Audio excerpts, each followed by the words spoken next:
Afternoon, everyone, and welcome to our second in our three-part series on recruitment strategies for adult education.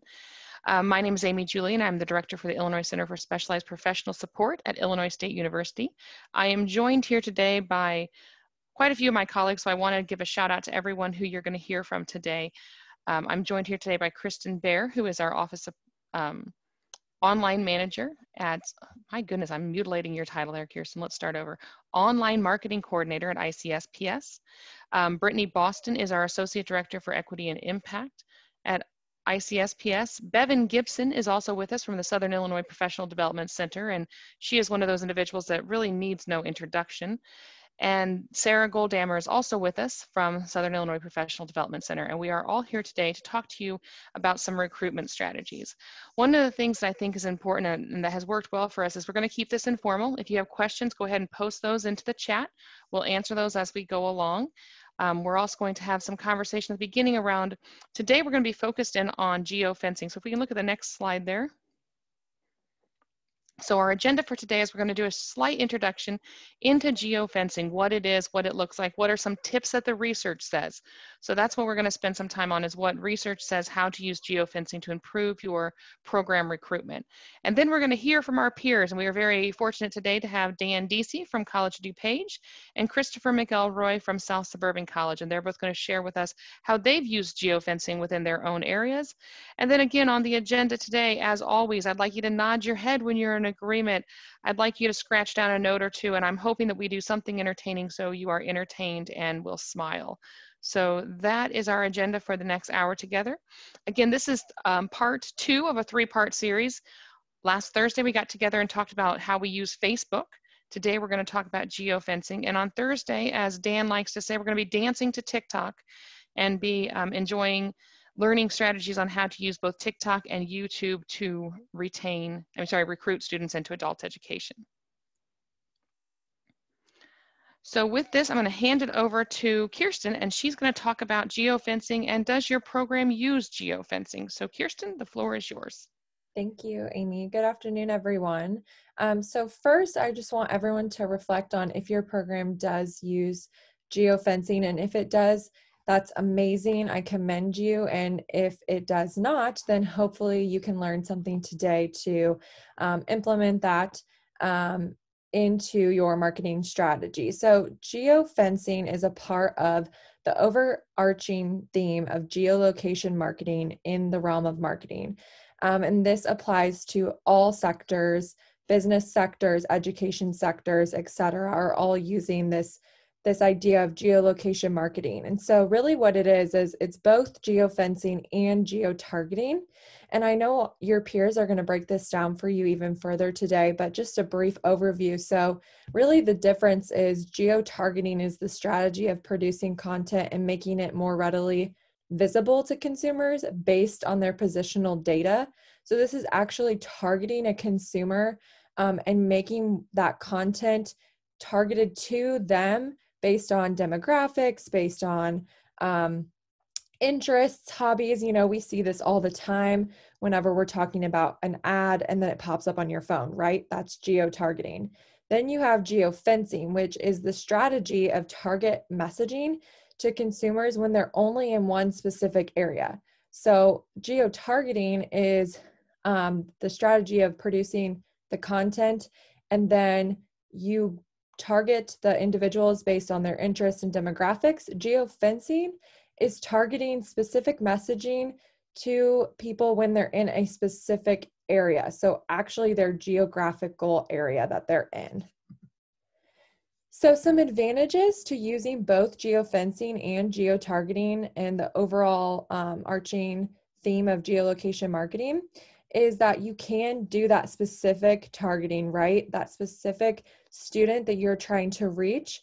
You can use that geotargeting and geofencing to your advantage to specifically reach that individual and break it down. It's almost scary how much you can break it down, and I know your peers will touch more on that. You can also use geofencing and geolocation marketing for SEO as an advantage. So search engine optimization, we all know that when we Google something on our internet browser, typically we want whatever we're looking for to be the first thing that pops up, right? It's a known statistic that people don't scan past the first page of a search engine whenever they're searching for something. So that search engine optimization is what brings your web page or your program to the top of Google or whatever internet search engine browser that your target market is most using. Most people, it's Google. And you can also customize your content as well, which is a huge advantage for specific programs, specifically adult education programs, right? So we want to be able to customize our content and make it customizable to your specific program.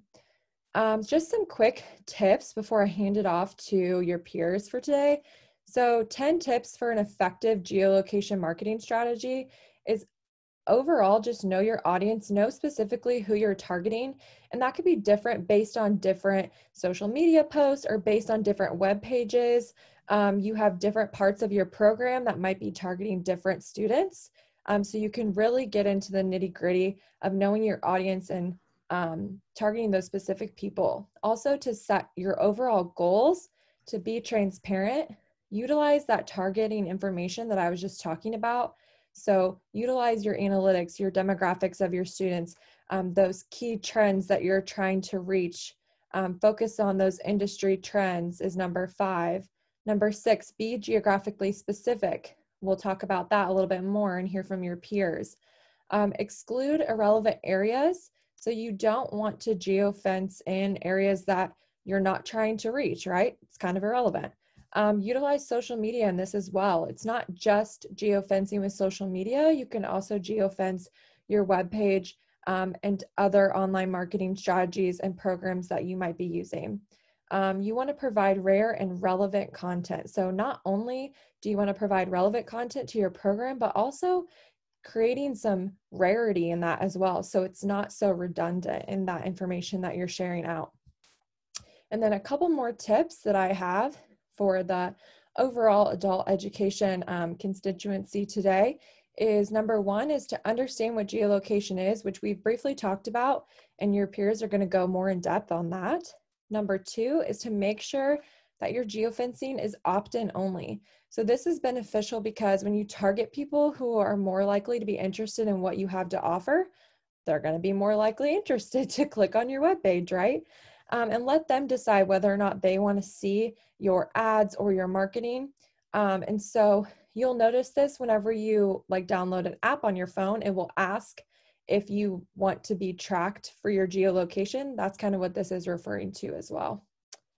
And then number 3 is to target effectively. So target. I can't reiterate that enough. You can target geographical areas with geofencing. You can target individual organizations, individual programs, individual IP addresses. It's, like I said, it's very scary how targeted you can really get. Is there a particular high school or community college that is a feeder to your adult education program? So you would want to target that. And number 4, don't be afraid to brag on your program. Since you're not technically building an actual fence when you're geofencing, you're really limitless where you want to geofence. So if you're a tech school or a tech adult ed program, you want to build your virtual fence around other programs that might be similar to yours. So that way you can offer prospective students who are interested in visiting those tech schools or those adult ed programs, you can interest them in why you might be a better fit for that student. And then number 5 is to provide quality content. Again, provide that rarity in your content as well as relevancy. And then number 6 is don't forget a call to action when you're geofencing. Whether you're geofencing a social media post, whether you're geofencing your webpage, any geolocation marketing strategy, you want to have a call to action. What good is it to geofence a social media post and have it pop up if there's no next step, right? And that next step doesn't always have to be asking for immediate enrollment in your adult education program. It might just be for a student that's considering a different program. They might consider yours and they might check out your website or check out a video or go to your social media page. So just kind of redirecting them to your adult ed program. And so geofencing is the gateway to your webpage and social media, which are the gateways to your program. So last week we talked about how your webpage is the gateway to your program. So not only your webpage, but your social media as well. And geofencing is the gateway to both of those and really reaching that targeted student that you want to reach. Thank you, Kirsten. So that was a quick and dirty overview of what geofencing is. And we wanted to kind of just whet your appetite with that before we hear from our peers. And again, looking at how you can use this mechanism to really set parameters as to where you're marketing your program and how you're marketing your program online. And on Thursday, we heard a lot about using Facebook, and Chris talked to us about Facebook and how he uses that for recruitment. And then we also heard from Joliet on how they use it for recruitment. But now we're going to hear about how they use geofencing to really guide that recruitment. So Bevan, I'd like to hand the floor over to you and let you introduce our wonderful peers who have agreed to spend time with us today. Thank you. Thank you, Amy. And I would like to introduce Dan Deasy from the College of DuPage and Chris McElroy from South Suburban College. And they will be sharing what they're doing with geofencing. If you have any questions, post them in the chat box and we will address them, have the presenters address them at the end. Thank you. Dan? Good afternoon. Let me get my, trying to do a screen share here. There we go. So I'm gonna talk about a little bit about how the College of DuPage Adult Ed program uses geofencing as part of our overall marketing strategy.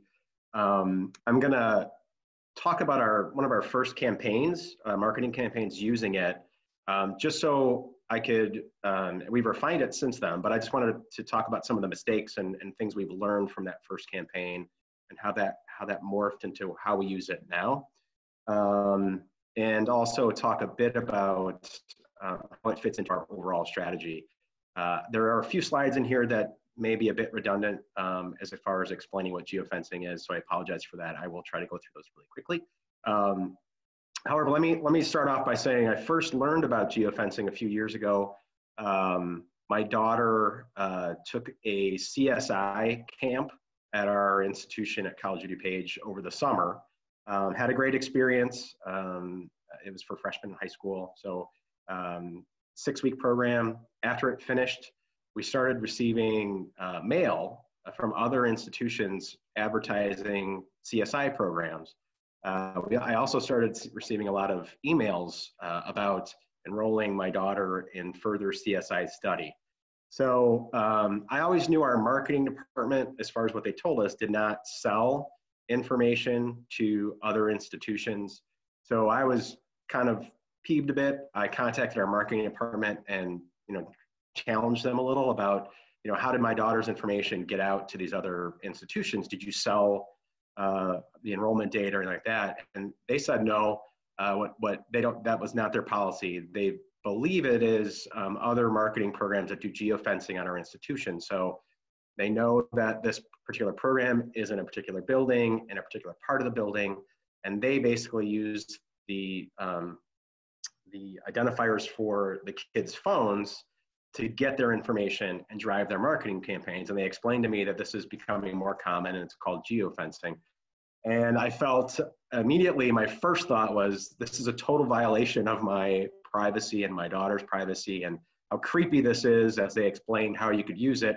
My second thought was, how can we incorporate this into our marketing strategy to recruit adult learners into our program? So that was my introduction to geofencing. As I mentioned, it is only a piece of our marketing program. So there's a long list of things that we do. We try to measure how each is effective in their own way by capturing that data. However, with geofencing and with some of the other social media marketing strategies, it provides a host of data for you, which I'll talk a bit about too.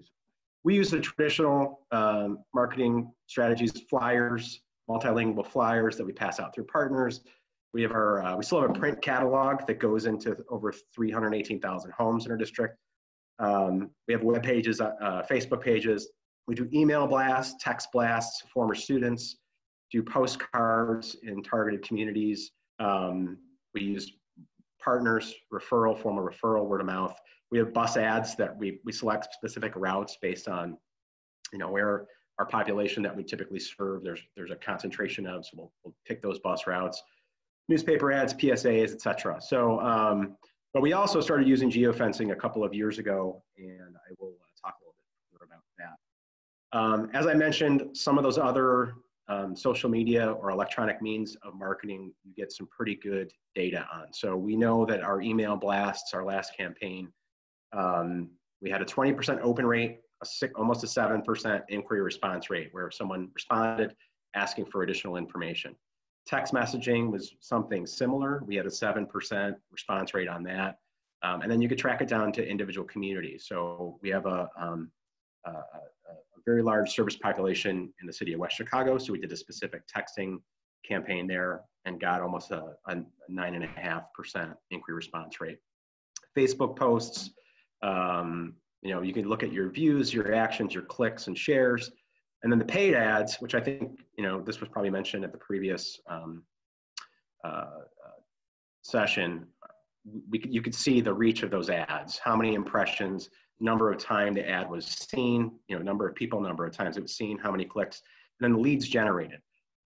This is similar data that you get with geofencing. So again, we are utilizing all these tools, and geofencing, when we first started it, we used it in a very similar fashion. We didn't target it the way it should have been, and I'll explain that in a bit. As mentioned, geofencing is basically a global positioning, uses global positioning, radio frequency, and you basically select a geographical area, and it could be as wide as a community, a portion of a community, or you could target a specific building, as I mentioned in the creepy CSI marketing campaign that some of the organizations did, my experience with my daughter. So it could be pretty broad in range, or it could be extremely, extremely focused. And that's one of the really good things about it. You can choose how you use it, how you target it, and try to do broad recruitment or very specific recruitment. So again, it prompts for people that enter that area, that targeted area, it's going to push ads, text messages, ads through social media or other formats through the person's mobile device. And you basically get to construct what advertising you're going to push through, how long you want that particular campaign to last in that location. So you have a lot of control over content, length of time, and specific, location driven. I'm going to skip this. It's just basically another graphic as to how geofencing works and what it's commonly used for. So I'll talk a little bit about our ad campaign. So we provided, we used an external firm. We contracted with an external firm that was recommended to us by our institution's marketing department. And then we went about providing them specific locations, communities, addresses, that type of thing, where they would begin targeting or setting up the geofence where we could start pushing our ads to or through. We provided the marketing content, which ads would be pushed through in this process at the locations that we selected. We chose how long the campaign would run for. And then the tracking piece of this is we were able to see the number of ads that were pushed through in a specific location to how many folks or how many mobile devices through those social media platforms, how many folks that saw those advertisements, how many actually clicked on them and pursued them. And we also tracked the number of people that saw one of our ads or clicked further on our ads, how many of them actually came to campus, and if they made the effort to come to campus, obviously they're more interested in our program, and then we were able to track enrollment based on that. So it does give you a lot of information. This is an example of our first campaign. So we targeted specific blocks within communities, specific stores that where these ads would be pushed through to. And so this is just an example. We gave this geofencing firm all the information or all our targets where we wanted our ads to be pushed out through, to. And then we gave them the length of time that those ads would run for. So anyone walking into a particular location which we've targeted would be receiving those ads for that period of time. So you can see that we selected grocery stores in particular neighborhoods, businesses, churches, as well as blocks or portions of communities that we knew had a high concentration of based on previous enrollment data and demographic data and those types of things. Who have a likelihood, yes. Someone wanted to know, they're curious, what does impression mean? Because you said it's something about impression on this slide. Impressions are the number, so in relation to geofencing, it's the number of ads that were viewed or pushed through. So it may be multiple, one device could receive multiple ads. So it's not unique to a device, is my understanding. It's the number of times that ad was presented to someone within that location. So like the first one, or I could use Dollar Tree. So anyone who entered a specific Dollar Tree, which we gave an address to, 5,000 ads were viewed. It resulted in 12 clicks. So people clicked to get more information on that. And then it gives you kind of a click-through rate, a percentage there. And then there's another graphic on the next slide that'll kind of show in graphic form the outcomes of the campaign.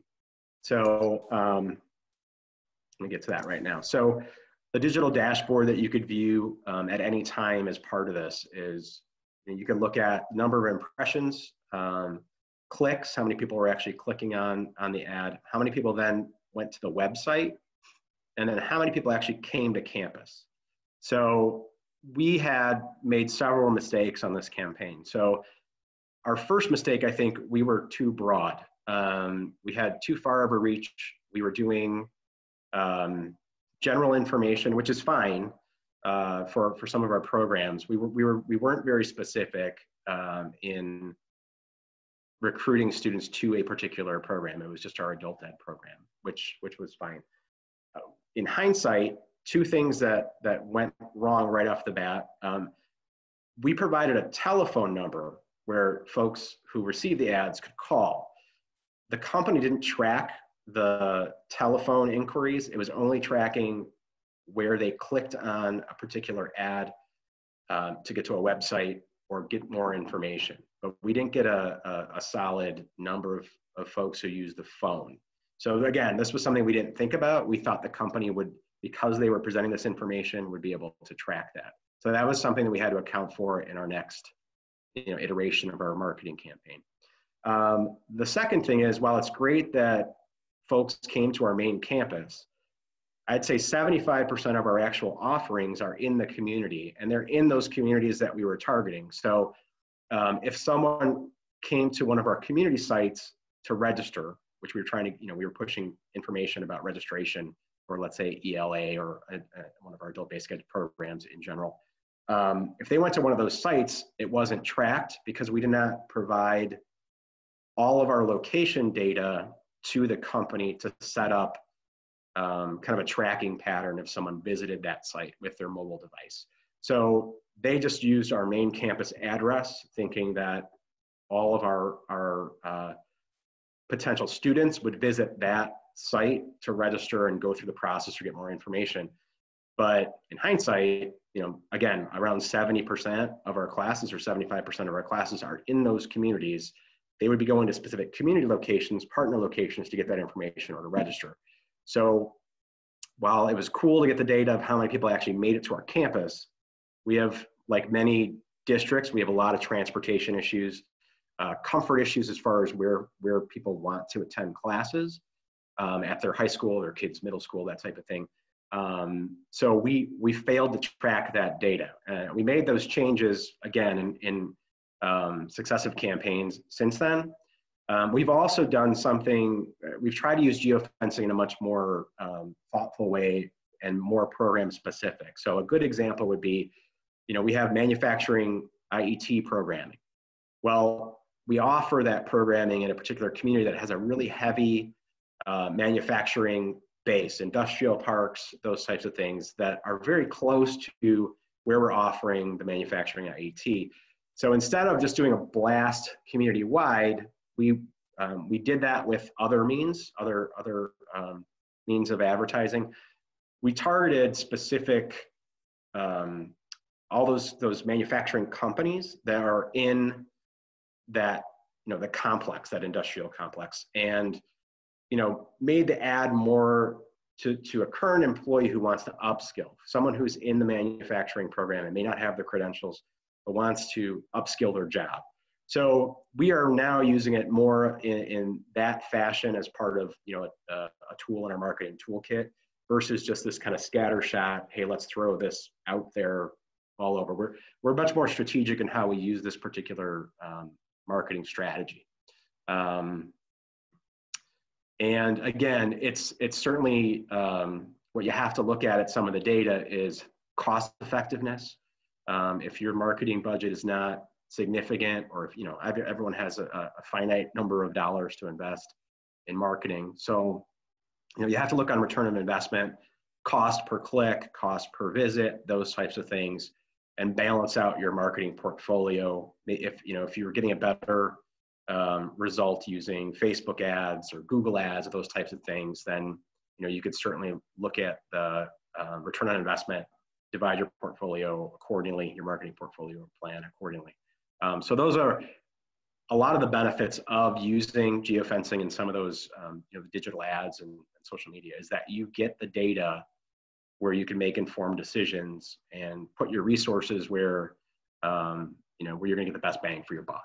So right now, that's currently how we're using geofencing, and that could morph based on success or failure of different campaigns. So always keep your options open as far as what tools you're using and how you're using them. So Dan, how do you track your leads on your paid ads? You get information back. So we use a particular marketing group, and they get the information back. We actually get a list of leads that come off there. So you get all of that information with the contract with whatever source you're using. So if you buy Facebook ads, you get that data back as far as engagement. Okay, and do the students have to enable push notifications on their cell phones to receive these ads? We didn't, in our first iteration, we did not have that as an option. I think we just pushed them through. So then you get into a point where, that could be an annoyance, or it could be a hindrance to some folks as far as if they're not opting into it. So we have changed that as well from our first go around, or our first couple of go rounds actually. So there is an opt-in feature.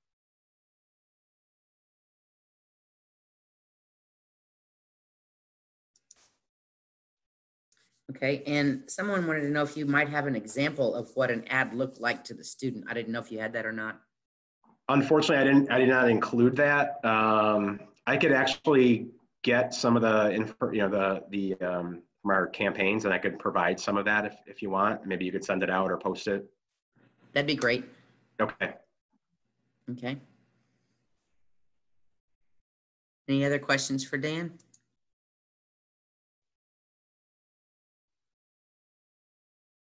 Okay. All right, Dan, if that's all, then we'll just go ahead and turn it over to Chris. Is that okay with you?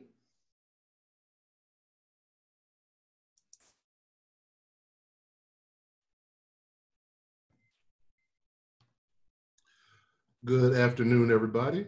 So I'm going to piggyback off what everyone said to talk more about geofencing, using targeted advertising and geofencing for recruitment. So, oops, where am I? There we go. So first of all, just as everyone else said, geofencing is just a virtual perimeter for a real world geographic area. But for the perimeter to be effective, you have to know your audience, and you know the most about your students.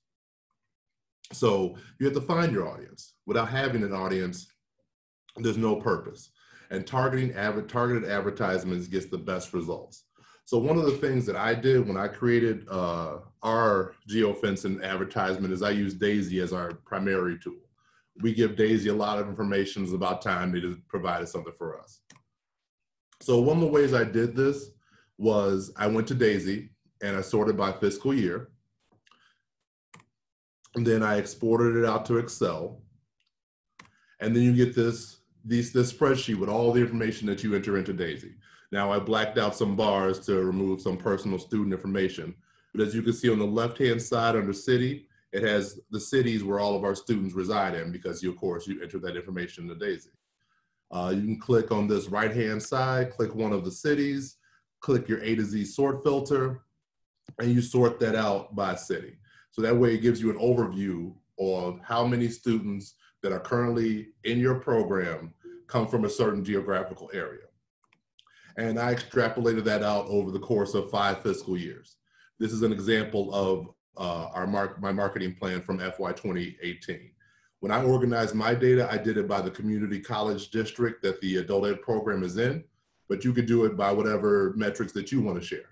Like if you work very closely with a one-stop and want to just advertise based on your district and that of the one-stop, or if you work with a partner organization and want to add in their cities, you can do that as well. You can kind of manipulate it for whatever is best for you. But as you see here, I listed out how many students came from each one of our cities in Daisy. I created a percentage of how many students came from in district inside of the community college district. And then I made the top 3 lists going back from FY 20 all the way to FY 15 of where our students came from. And then I pulled out Chicago because that will throw off our metrics if I tried to advertise too much to the Chicagoland area. And I did the same thing for our ESL as well. So this way, this will help you determine exactly where to set your geofence. So now that you have that information, you can advertise. In my presentation on Thursday, I talked about setting up your adult ed page, creating content, making pictures. So this is now that you have content on your page, you have pictures, you have other things. This is the time to start posting registration dates and advertisements. So you want to create compelling advertisement. So something like this, where it's just your registration dates with barely any images on it, is not a good advertisement. No matter how much money you put behind it, no one's going to read it because it's too cluttered. There's too many words on it. It doesn't focus your eye anywhere. Or something like this. Even though it seems very colorful and bright, it's still not a good advertisement. So why are these bad? It's too text heavy, it's too much information, it doesn't draw the reader's eye to the most relevant information, and some pictures are obvious stock photos. I know when all of us, when we look at any type of advertisement, especially something that comes from any of our institutions, we're like, well, that's obvious stock photo. Our students and our clients who are trying to see that too. And when they see stock photos, I don't know, I don't think it's just me, I think it's everybody. When you see a stock photo, it kind of turns your brain off to, okay, this isn't as legitimate as it could be. And just because you have pictures doesn't mean that they're doing their job. I'm going to go back to the previous slide. As you see here on the left-hand advertisement, there's a bunch of pictures in the bottom line, but they lead your eye to nothing. There's no relevant information on the bottom there. Same thing with these pictures on the top. They're not leading your eyes to the most important information. And also, if you have information with too much text on it, it's hard to read on mobile phones. 90% of all social media is done on a mobile phone. So even though you can access any Facebook, Instagram, and Twitter from your computer, most people are looking at it on their phones. So you want to make good advertising, something like this, where the colors and the pictures are drawing your eyes to the most relevant dates. You want to have content. Your content creates your advertisement. You can't create good adverts without good content. So adding the content from your page to your advertisement is what pushes people to see it and make sure it comes up. So that way you could do something as simple as this. Someone raise their hand.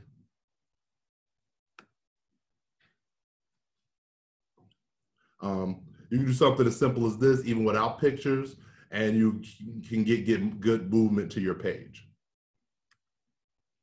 Now, this is an ad that I created based off pictures that I took from graduation, a current Facebook ad, and you can make a small little GIF or video. And there's no sound to this, but this just runs automatically. Now, students who are on Facebook or Twitter or Instagram, or even yourself, if you're scrolling through your Facebook, you might see a post from something that you haven't really followed. It'll say a sponsored post. You don't have to opt into those. Those are just things that are going to come up because you're on Facebook. Because you know Facebook doesn't have commercials. They get their money from ads. So whether you are opting in or not, ads are going to come to your page. Chris, someone wants to know what you used to create that video. That video, if you go to create, and I'll show you a little bit going forward, if you create an ad in Facebook, it gives you the option to upload a photo, upload a video, or make a collage based on photos. And that's all I did there, is you could create a collage based on 3 to 7 photos. And you could decide how long the star wipe is, what the effect is. That's all options in the ad creation suite inside of Facebook.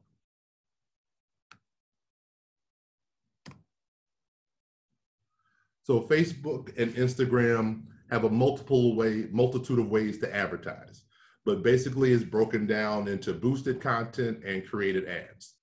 So I'm going to talk briefly about boosting content. So a post, let's say I just posted a picture of me and some students. That's a post is content already on your page. If a post is doing well, getting a lot of views and responses, you might want to boost it. Boosting is putting some money and making it a paid advertisement. Boosting a post makes sure that, let's say you post something at 1 o'clock, someone's scrolling through. If they're not on their phones around 1 or 2 o'clock, they're not going to see that ad. But if you pay for the advertisement, put money behind it, Facebook will push that advertisement out to people who like and follow your page based on how much money you put behind it. So this is how you would boost a post. So you see here on the South Suburban College Facebook page, during our registration period, our power went out. And so the ESO manager took a picture of students still registering while the power is out. And if you see right there, 333 people reach. A reach is people who saw your post. So if you're scrolling and you see a post, that's a reach. An impression is things that were just pushed out there. They were pushed out there 1,000 times, but no one necessarily saw it. It just tells you how many times that ad was out there and how many different times it went out to different people. So in order to make sure that you're putting money behind an ad, you want to boost the post. So right where I circle, click boost post, and then you'll come to your audience. This is where you're creating your geofence and your audience and your targeted advertisements. And you see you have the option to see how long it runs, say 5 days, and you can put $10, and it shows you how much money you'll spend per day for the ad. And based on your audience up here in the red circle, that shows you how many estimated people are going to see your ad. The more money you put behind it, the more people you'll see your ad. And this is also determined by different metrics that you'll see. So you can create as many different ad sets, different types of ads as you want to, but it's all should be based upon your data and where you believe your students are. So if you look on the left-hand side, you can see from that data I showed you earlier from Daisy, that this ad is targeted to people who live in areas inside of our district, inside of the district where our student resides. So you see Cal City, Dalton, Harvey, Lansing, and you see all of them are set to 25 miles outside of that radius, which is a big area. And you see circled, this is the entire area those ads are covering. And the potential reach is around 650,000 people. Now, it's not going to show it to 650,000 people that day, unless you put, a ridiculous amount of money in it. But they'll show you how many people they expected to reach per day based upon how much money you add to the advertisement. Your audience can be as large or as small as you want it to be. This example right here, I created an ad that is localized 1 mile outside of my community college. You do not want to make ads this specific though, because that limits the amount of people who are going to view your ad. For example, this is an ad that was done for IASA. And you can see all the different categories: ESL music, reading comprehension, adult ed, bachelor's degree or higher, all the different metrics that I have set in to advertise to people who might be interested in adult education. However, you want to make sure that your ad is broad enough yet specific enough to reach people. I remember when we first started doing Facebook advertisements, we pushed it to the college, and the college made one of the detailed targets people who said they didn't have a high school diploma. And as you know, the majority of our students aren't going to put in their Facebook profile that they don't have their high school diploma. So that made our ads very ineffective, because a lot of the people we get our referrals from could be family members, friends, counselors. And so those people wouldn't be seeing the ads if you told Facebook to only target people who don't have a high school diploma.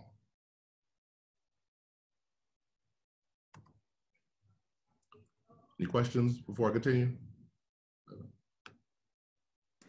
Someone wanted to know about the montage is a group of 4 photos in one post. So do you have to resize the photos in the montage on Facebook? Sometimes it depends. That gets kind of,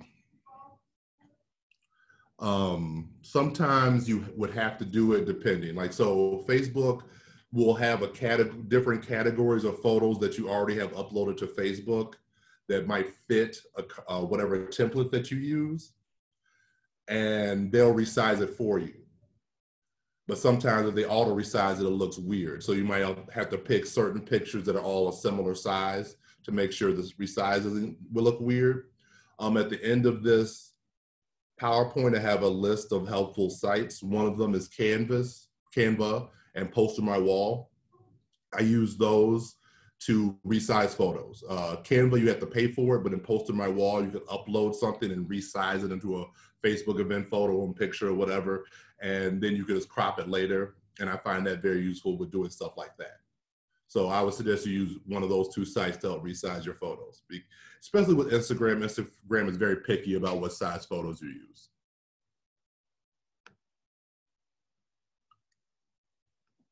So your audience can be as detailed as you want. Just make sure your metrics are good. You don't want to, you're going to have to experiment and play with things, but don't get too excited trying to figure out all of the different metrics to do. Just start with location, and then you can narrow down from there. On your page, you can see how your posts are doing. No, that's a typo, that's bad. You can see how your posts are doing by clicking on the Ad Center or clicking on the post you advertised.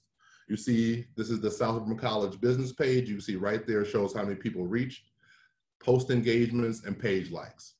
Post engagements are when anybody interacts with your post. So if they clicked the link that was on it, went to message you, shared it, made a comment, all of those are engagements, and those are the best, because when people engage, it brings their friends in as well. To keep these simple, like I said, to keep these simple, the most important metrics to say are reach and post engagement.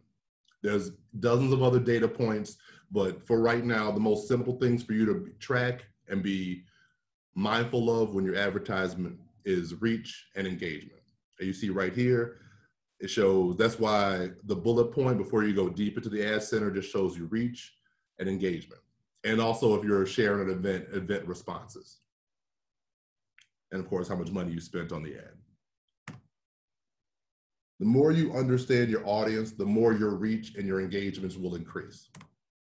So not every post has to be an advertisement. Non-recruitment posts are great to get people to like your page. So one of the most active people on social media in our program are the ESL students. They're always posting pictures of themselves in class, tagging, liking our Facebook page, posting things on our Facebook page.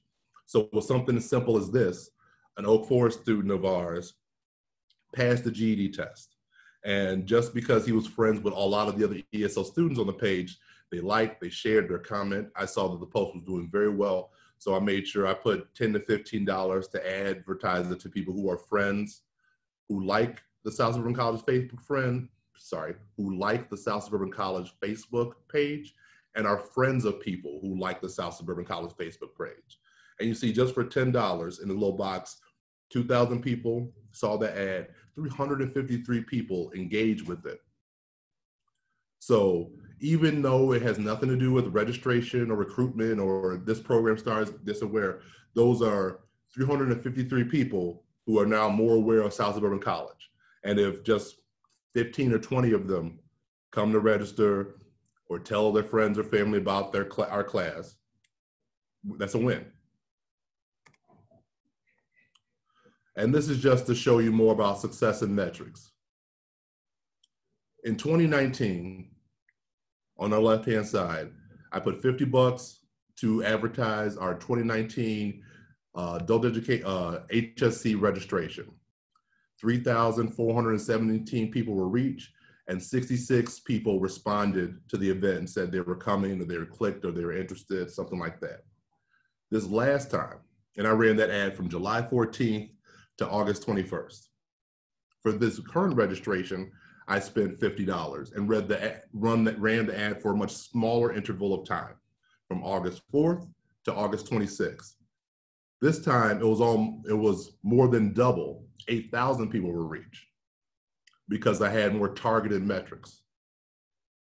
I went, and this is the 2019 was before I collapsed and made sure it was going to each different city, or before I realized that, how much more the ESL population interacted before the adult ed population. But once you start getting used to Facebook and Instagram advertisement, how it works and what to do, and know how your audience interacts on Facebook, sometimes pictures will do better than videos if the videos are too long.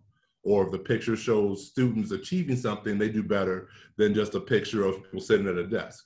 Once you start to figure out how your audience reacts to posts, you can start getting better results. So, conclusion. Start small and build out. You're not going to increase enrollment immediately, and don't get too bogged down in all the different data points you're going to see. It might be overwhelming at first, but eventually you're going to start seeing the forest for the trees. You're going to have to experiment. Sometimes you'll try something and you'll be like, well, I just threw $12 down the drain. But I look at it as this: how much money have we been spending over the course of however long adult ed has been around on flyers that sit in libraries and counseling centers and different grocery stores, and we have no idea how those work, how many people those flyers are bringing in. But with this, we can track and see how things are doing and make sure we do better. And most of all, you want to have fun with it. You don't want to make every post that you have or share constantly trying to make sure, like, oh, that didn't get any views, I'm never going to share it again. Don't worry about it. Try to just make sure your page is active, fun, and engaging.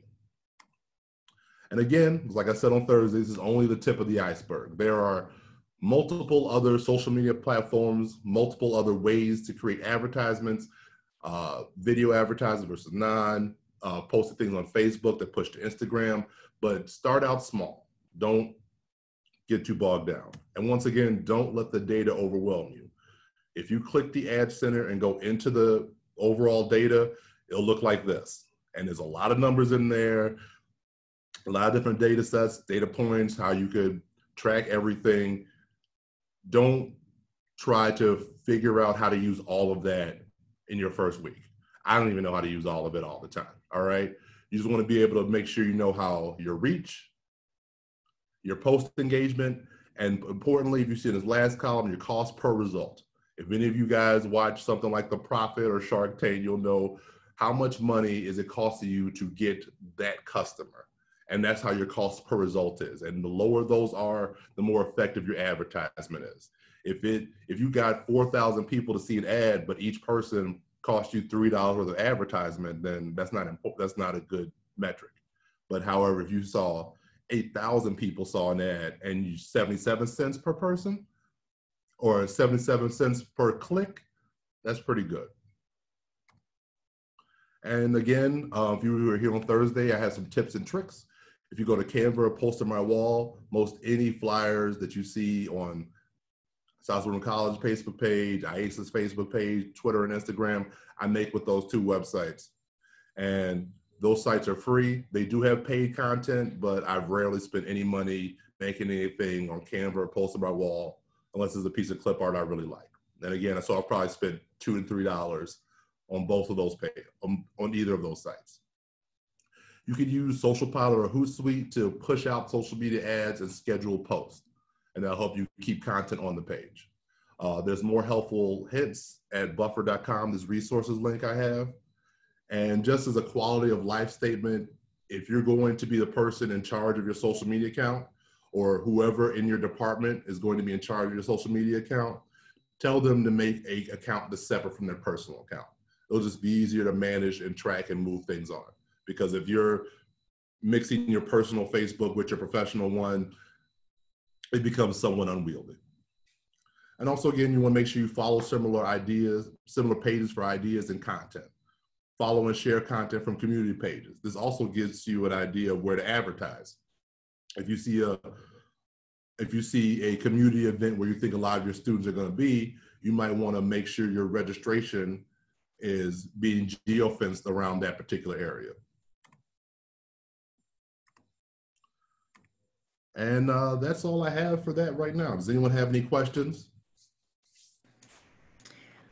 We have one question, and I'm going to let both you and Dan address this question. So I'll ask you first, Chris, since you're already on.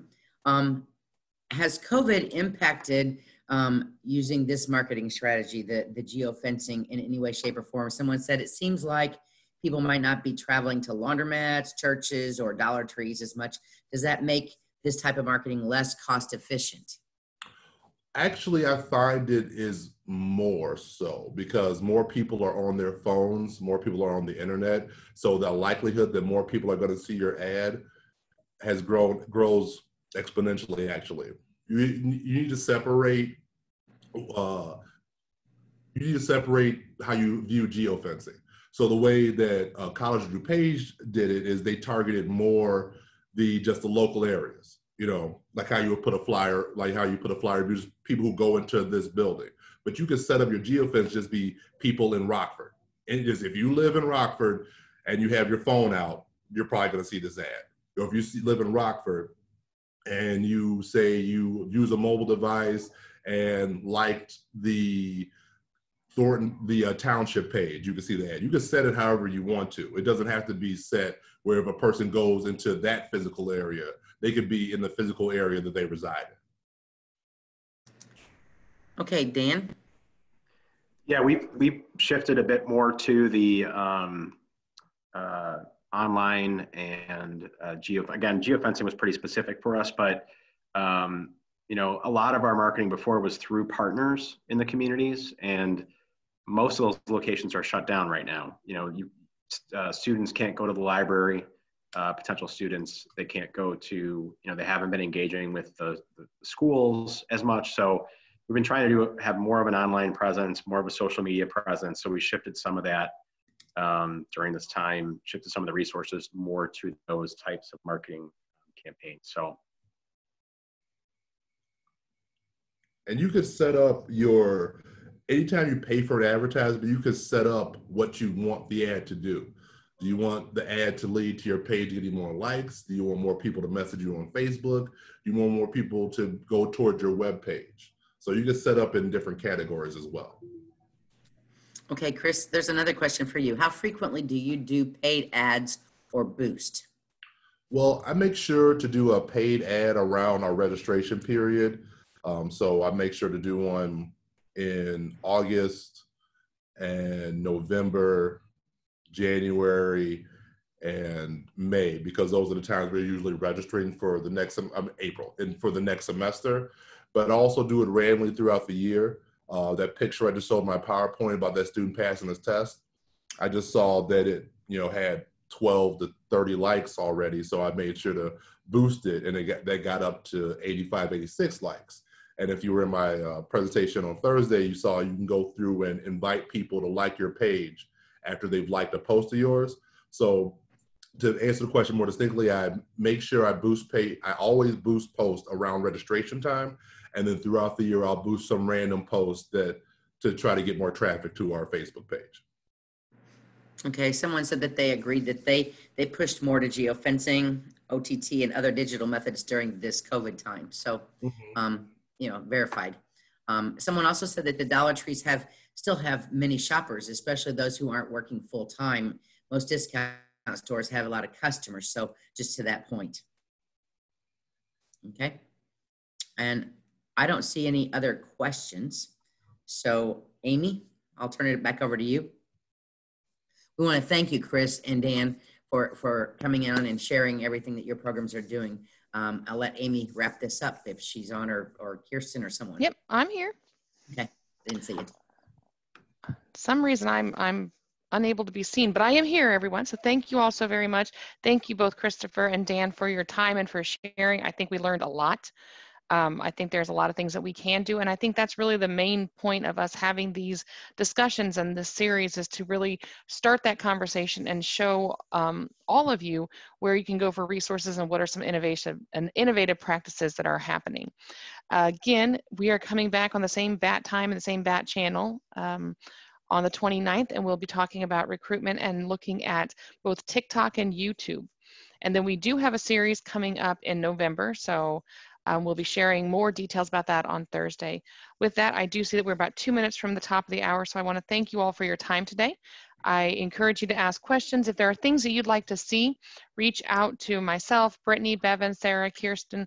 Let us know if there's something that you are interested in regarding recruitment, engagement, and retention, because we want to keep this conversation going, and we are really here to support you as you work to support the students who are moving into your program. So with that, thank you so much, everyone, Amy, for being on today. And yes, Bevan, what did I forget? Someone wanted to know if they could get copies of the presentations, and I think that this actually will be linked, right, to the Excellence website? Yes, so it's going to be on our website, the ICSPS website, and then we'll also then share that with Sarah to link to the Excellence website. So you'll have a couple places that you can find the recordings from all three of the series in the session. Okay, thank you. All right, thank you all so very much. Have a great day. Please be safe, and we'll see you hopefully on Thursday. Thank you. Bye-bye.